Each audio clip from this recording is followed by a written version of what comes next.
BA in English Literature at the University of Chicago, a PhD in Organic Chemistry at Princeton. She joined the faculty at Princeton as an instructor of chemistry in 1995. She was promoted to associate professor in 2001 and became the first woman to achieve the rank of full professor of chemistry at Princeton in 2003. She joined the faculty of Harvard Medical School in 2004 and is currently director of the Harvard University Chemical Biology PhD program and an associate editor of the Journal of the American Chemical Society. Dr. Walker is known for her work on bacterial cells and cell biosynthesis. She is an expert on antibiotic mechanism of action and has pioneered approaches to discover and characterize new antibiotic targets and compounds. She also has an interest in glycosyl transferases, including OGT. Her research is characterized by the creative integration of chemistry and biology. Dr. Walker has received numerous awards, including Alfred P. Sloan Foundation Fellowship, the Camille Dreyfus Teacher Scholar Award, the Emil Thomas Kaiser Award in Early Chemistry, and an Arthur C. Cope Scholar Award. She's also been honored with numerous distinguished lectureships. Of all of her professional achievements, she says she is most proud of being a mentor for many students, both past and present. Please join me in welcoming Suzanne to the audience.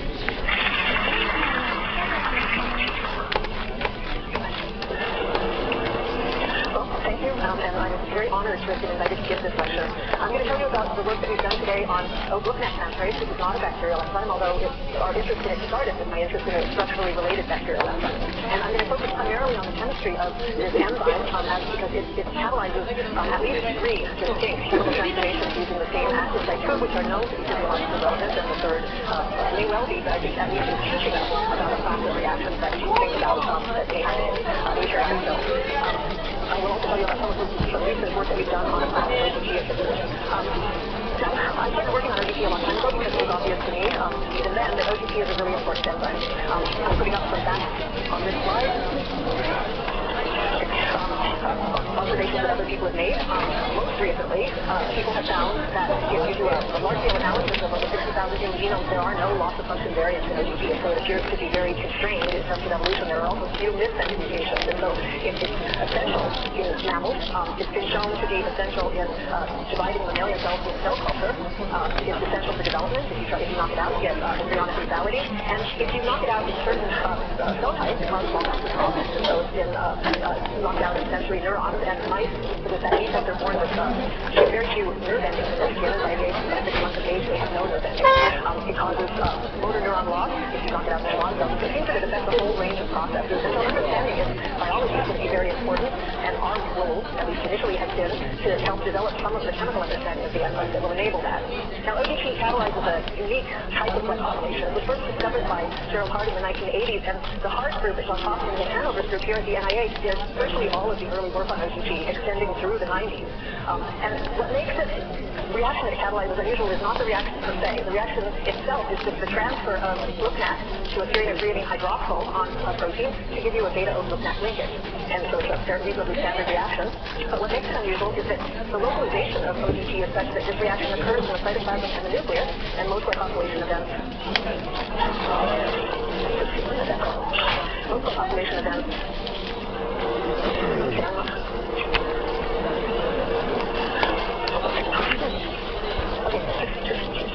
Okay, I'll try to press it harder, I guess.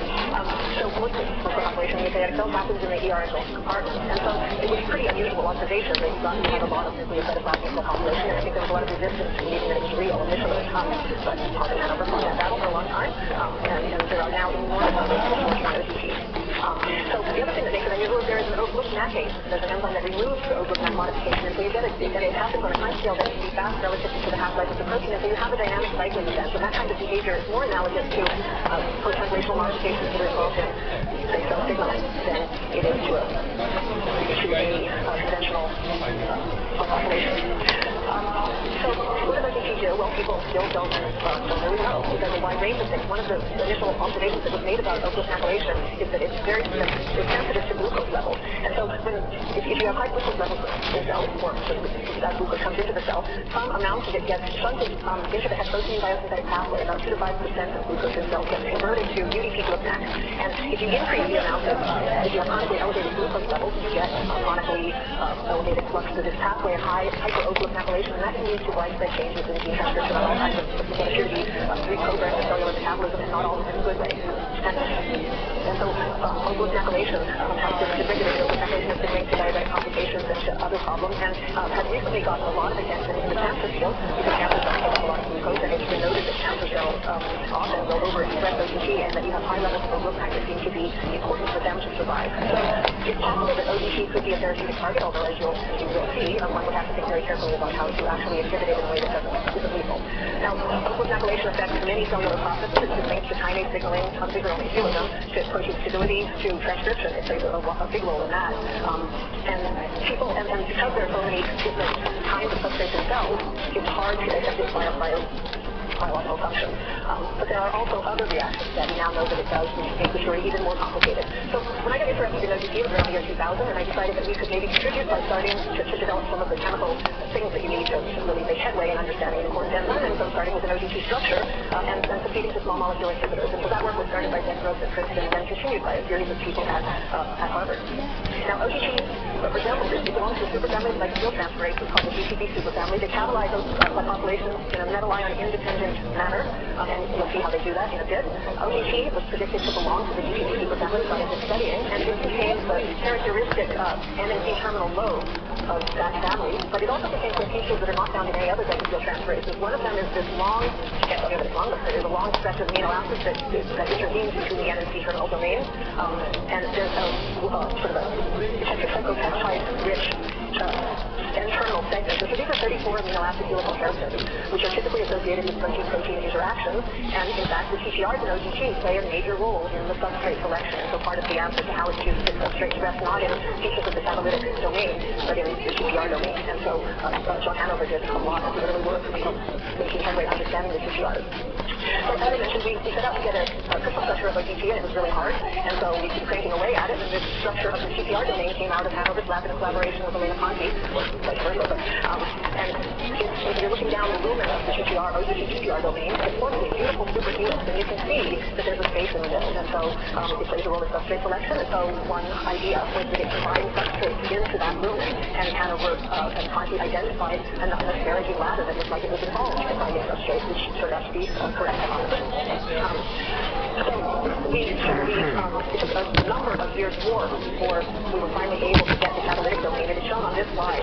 So you can see the trick to getting it was to actually find a construct at the right length. And so we found, by doing an awful lot of deletions, that is my graduates in my lab, finally found where it crystallized. And so the structure shown here, you can see the TTRs winding around the top of the active site. The catalytic lobes are in blue and orange, and this has a classic lossless pole. You can see it. And the intervening domain passed up the C-terminal domain. That is a very basic domain. We still don't know what its function is in OGG, but there's a lot of unanswered questions about this protein. Now, if you look at this structure, you can see the purple spaceless fuse of UDP, and lying right over it is a peptide. We crystallized this with UDP and a peptide substrate called the PK2 peptide. And with this structure and with the Conti-Hanover structure, which contains 11 TTRs, we build a full structural model of OGG that we superimpose some of these TTRs. And so we're looking at it as kind of just lying right over it crystallized the shape that we're packing. There's almost no way to imagine packing it. So when you're looking down from the TTRs into the active site, you can see the peptide of the PK2 peptide that we crystallized lying right over the UDP, and right here is the avenue where milkmac would be if it were present in this structure. And one of the things I like about this peptide is that it has 4 serines of threonines in it, but only one of them is glycosylated, and that one is pointing right into the active site where you'd expect it to be, and if it were a relevant structure. And so that was a nice feature. In looking at this structure, we could sort of tell that this enzyme had to work by having an ordered mechanism where the UDP glucan binds first, and then the peptide comes on top of it, because the UDP glucan actually creates a binding interface for the peptide. And also you wouldn't be able to get this here if you had this data.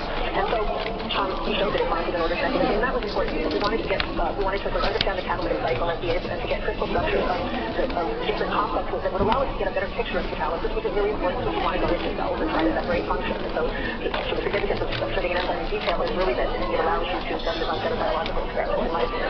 So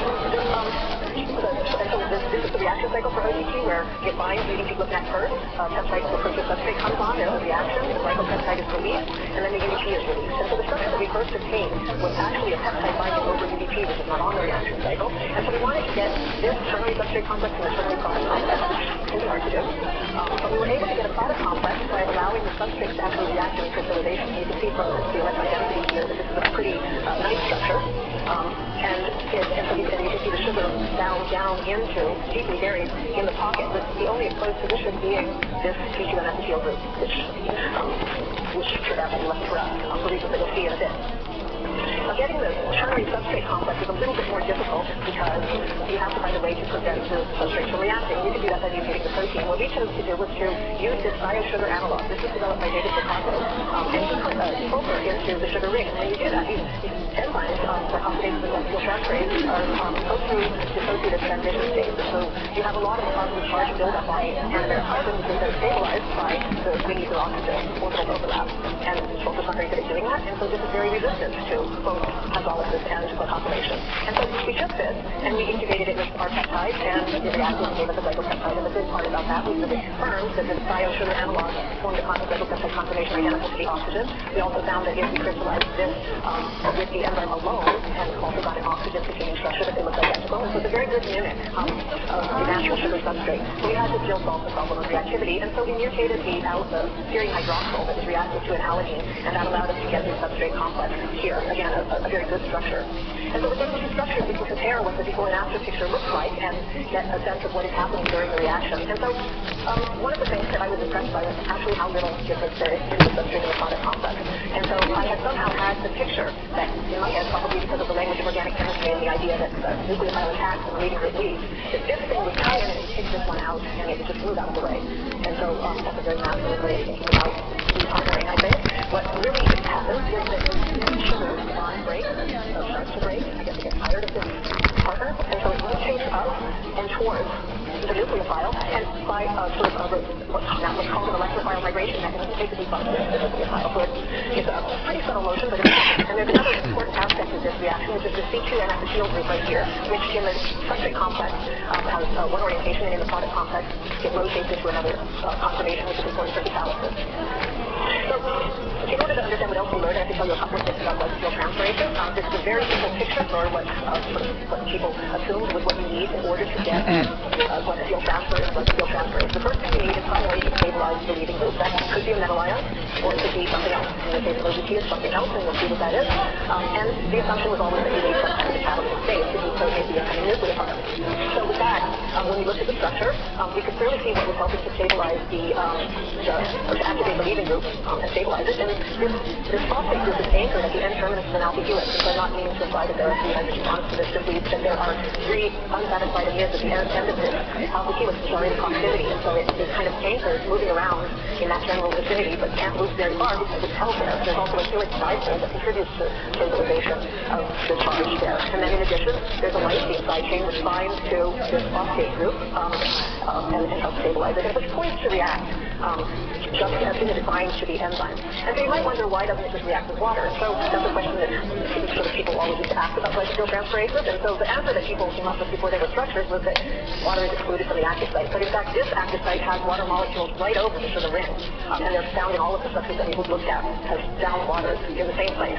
And so that's not the answer. What I think is the answer is that the substrate participating catalysis is the one very important interaction is this phosphate to amide hydrogen bond, which pulls the hydroxyl in. I drew it in because it's not in there, but it pulls the substrate in very close so that it's positioned exactly where it needs to be with the sugar rotating a little bit, and it can probably also further activate this bond for breaking. And so that's an important contact. And then as reaction starts to occur and the sugar bond is beginning to break and it's rotating up, you get a rotation around the C2 and epithelial group, and that actually interacts with this phosphate to help stabilize the leaving group. And so you get a set of very subtle but really important interactions which tell you that lysozyl transferases are positioned to react, but they react to the substrate because the substrates are designed to give you to do that.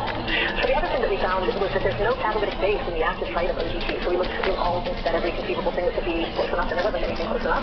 And so that's in some ways a little bit of a surprise, but on the other hand, if there's a lot of oxonium ion character building up in the transition state, you don't really need to have a deprotonated hydroxyl, but you do need to have a way of shuttling the proton out of the active site. And so we noticed these two water molecules that I alluded to previously, they're always present, and they terminate in a aspartate called aspartate 554. And so we proposed a mechanism which involves shuttle from the serine hydroxyl through these waters to this terminal acceptor. And so there's something called a Gross's mechanism where by rearranging the bonding patterns in water, you can actually sort of essentially translocate a proton very rapidly out of the active site. And so that's what we thought was happening. We found that if you mutate D554 to alanine or asparaginine, it no longer glycosylate. And so that would be consistent with that role. This is not the only hypothesis for what happened. Another group, John Van Alten's group, has proposed that this phosphate does induce protonation of the nucleophile. We weren't huge fans of that model, in part because of this really important hydrogen bond that was, they thought, not very good at doing that mechanism. But regardless of which is the correct explanation, this finding has turned out to be a very important for elucidating some of the other aspects of OGT activity. Okay, so I'm going to talk about how we use that mutant to elucidate the mechanism of something else that OGT does in a few minutes, but I wanted to take a little digression about the work that we've done on OGT inhibitors, because we've been trying to get OGT inhibitors for a long time, really since 2005, that were good enough to use themselves, and we've had some progress recently, in part because we have had great assistance from Craig Thomas' group here at the NIH. Now, getting inhibitors of glycosyltransferase full stop has been a really challenging area, and it's fair to say that not a lot of progress has been made in general in all these years for most glycosyltransferases. OGT may be a particularly challenging case, but it has this enormous active site. It's got this sort of big the unique glyconex underneath the peptide, but the peptide fills up part of this cavity here, and so there's kind of a lot of the substrate that is occupying this, and you have to find something that can fit and bind well enough, and you have to have a strategy for doing that. And so the strategies that people have used previously for trying to find glycosyltransferase inhibitors focused a lot, at least in the early days, on substrate-based inhibitors. And so the thought was maybe if you make something that's a bisubstrate analog, contains a feature of the sugar donor, and then if the enzyme catalyzes transfer of another sugar, it contains features of that, and you link them together, you can end up with something which is, selective for a particular enzyme and will also bind. And that works, but it only works in vitro. Similarly, people have made transition state analog things where they put a double bond here to flatten out the ring, so that it looks more like what the sugar transition state structure is. And those can also work in vitro, but again, people found that if you try and get rid of the diphosphate or the phosphate, you lose binding. And so they put that, at least most of it, in both of these cases. And so that's not good. This is a pure substrate analog. This is the Vocablo compound that I showed you previously. It's a little different from the others because even though this doesn't get into cells, there is a precursor of this, acetylated biosugar analog, which will go into cells and is converted to this substrate analog. And so you can get very good OGT inhibition in cells. And the only problem with it is that it builds up to pretty high levels in cells, and the sugar can also be ephemerized to other sugars like GalNAc, and potentially can inhibit other enzymes. And you also get fairly large perturbations in the nucleotide sugar pools. And so you worry about those things, and you also worry about the fact that there's not a lot of potential to optimize it. So it's been a useful compound, not just for structures, but for some work itself, but it would be nice to get some inhibitors. And so the question is how do we get away from these analogs? And so a long time ago, we started working on high-throughput screening strategies to make glycosyltransferase inhibitors, and we came up with a very simple strategy that simply involved attaching a fluorophore to these attack sugars. So this fluorophore is attached to the C2 N-acetyl group, and we carried out an assay where we simply look at displacement of this fluorescent molecule from the active site of OGT, and when it's bound, it comes slowly, and there's high polarization, and when it's kicked out, because something else is binding, there's low fluorescent polarization, and so it's a really nice assay, and we were lucky that it turned out that this site was accessible. That's the part I pointed out that's sticking out of the active site, because we did not have a structure of OGT when we did that. Now, we found these very poor hits. They had terrible IC50s, they were absolutely awful, but we found a set of them that had this conserved feature, which is a quinolone 6-sulfonamide, and I thought that was kind of striking. And so we bought pretty much all of the compounds we could find that had that feature in it. I just moved to Harvard, and so I had extra money for a startup that I spent on what might have seemed like a waste of time. And with that, we were able to get some other SAR. And so we found that if you had a phenylglycine in the two positions, that was sort of overrepresented in all of the good hits. And we found some better compounds. And then we began to collaborate with Craig Thomas and his group, Jane Mincheville and Patrick Morris, notably, and make other compounds. And they defined the stereochemistry around this bond as R in the preferred conformer. And we also found a compound that was reasonable. It was 3 micromolar in vitro, and it showed some activity in cells, and we called it OPTIM1 for OGT small molecule 1. And so it does inhibit glycosylation in cells. This is a Western blot. These are medulloblastoma cell line, and we're looking at 50 micromolar compound in 24 hours. And you can see that you get, and this is the Vocablo inhibitor, and you get very good knockdown of global glycosylation. Now, I'm putting this up